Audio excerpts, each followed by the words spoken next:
శ్రీమాత్రే నమః. మూక పంచశతి 5వ శతకం మందస్మిత శతకంలోని 51వ శ్లోకం నుండి 60వ శ్లోకం వరకు. వ్యాపారం చతురాననైక విహృతౌ వ్యాకుర్వతి కుర్వతి రుద్రాక్షగ్రహణం కరేణ సతతం వాగూర్మికల్లోలితా ఉత్ఫుల్లం ధవళారవిందమధరీ కృత్య స్ఫురంతి సదా శ్రీకామాక్షి సరస్వతి విజయతే వన్మందహాస ప్రభా కర్పూరద్యుతితస్కరేణ మహసా కల్మాషయత్యాననం శ్రీకాంచీపురనాయికే పతిరివ శ్రీమందహాసోऽपि ते ఆలింగత్యతి పీవరాం స్తనతటీం బింబాధరం చుంబతి ప్రౌఢం రాగభరం వ్యనక్తి మనసో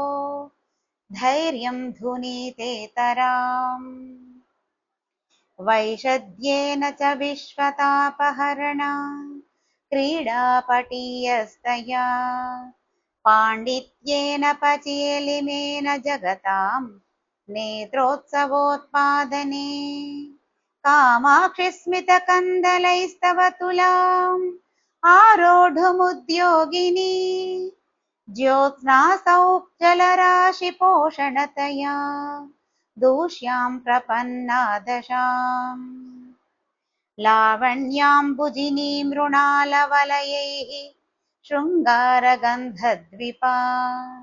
గ్రామణ్యశ్రుతిచామరైస్తరుణిమా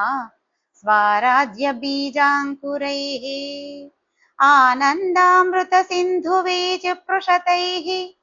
हास्याब्जहंसैस्तव श्रीकामाक्षि मधानमन्दहसितैः मत्कं मनः कल्मषम् उत्तुङ्गस्तनमण्डली परिचलन् माणिक्यहारच्छटा चञ्चच्छोणिमपुञ्जमध्यसरणीं मातः परिष्कुर्वती या वैदग्ध्यमुपैति शङ्करजटा कान्तारवाटीपतत् स्वर्वापीपयसस्मितद्युतिरसौ कामाक्षि ते मञ्जुला सन्नामैकजुषा जनेन सुलभं संसूचयन्ती शनैः उत्तुङ्गस्य चिरादनुग्रहतरोः उत्पत्स्यमानं फलं प्राथम्येन विकस्वरा कुसुमवत् प्रागल्भ्यमभ्येयुषे कामाक्षि स्मितचातुरी तव मम क्षेमङ्करी कल्पताम् धानुष्काग्रसरस्य लोलकुटिला भ्रूलेखया बिभ्रतो लीलालोकशिलीमुखं नववयः